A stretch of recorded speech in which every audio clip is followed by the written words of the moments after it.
Hello! I know that I'm quite late to the Jackbox Direct train, but I wanted to take some time to really talk about one particular announcement. Now, while there are some things I could say about the Jackbox Party Pack 11 announcement and what that could mean for the company as a whole, I still feel like it's a bit early to make some rash judgments on it, purely just because of the type of announcement it was. We still don't have a whole lot of information on it, and as such, I feel like I should probably shut up about it. However, in my opinion, this is in stark contrast to the other announcement made at the Jackbox Direct.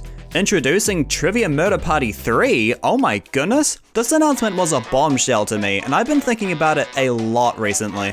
However, despite what you may think, almost none of my interest in this teaser has anything to do with the fact that it's a Trivia Murder Party sequel. I mean, if you've been paying attention to Jackbox's socials for like the past year, you would have been able to see this sequel game coming from like a mile away. No, what's been intriguing me the most is that it's going to be a standalone game that will release in early access with online matchmaking.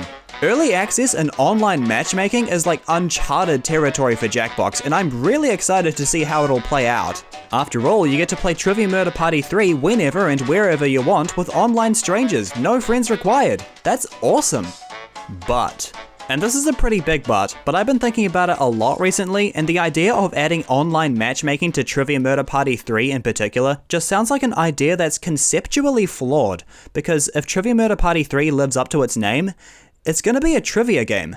Now, why is this a bad thing? While online matchmaking, in theory, should create a dynamic play experience that gives you nearly infinite replayability, trivia games, by their nature, can only provide a finite amount of content, and because of this, I fear that the two mediums are simply incompatible. Now, don't get me wrong, online matchmaking will be awesome for like the first month or so, but when the dedicated fanbase of this game play it a lot, the lobbies will eventually start to fill up with players that know the answers to every single prompt in the game. And when that day comes, online matches of Trivia Murder Party 3 will stop becoming a competition of who's the best at trivia, and your likelihood of victory will become entirely dependent on your performance in the minigames, making online matches of Trivia Murder Party 3 a trivial Murder Party 3. Now, when playing any other Jackbox trivia game with a trivia buff, sure, it'll be more predictable and you'll only be battling for second place, but one trivia buff is easy enough to ignore and you'll still be able to have some decent competition with the other players. Now, nothing against these people of course, but what's gonna happen when trivia buffs eventually make up 75% of an average online lobby? Casual players will be disheartened because they won't have any competitive chance, and all the trivia knowledge of all the competitive players won't mean anything because they'll be going up against so many other players that know everything that they do, and they'll be entirely at the mercy of the minigames.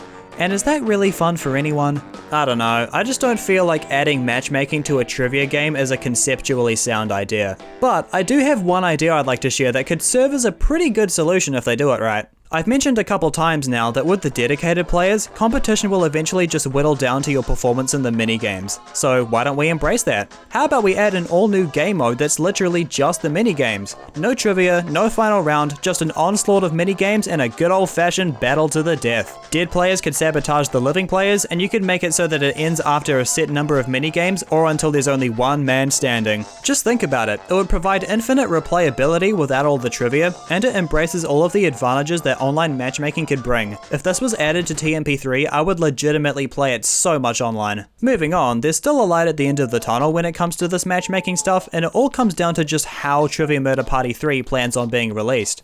Trivia Murder Party 3 being released as an early access standalone title creates a perfect environment to test matchmaking out and to work out the kinks. It provides a safe space for the developers to mess around with updates, patches, and features, while it also provides a safe space for us players to give consistent feedback on how the game is feeling to play. So, despite all my complaining about how matchmaking could work in Trivia Murder Party 3, I'm genuinely excited for the early access builds of this game.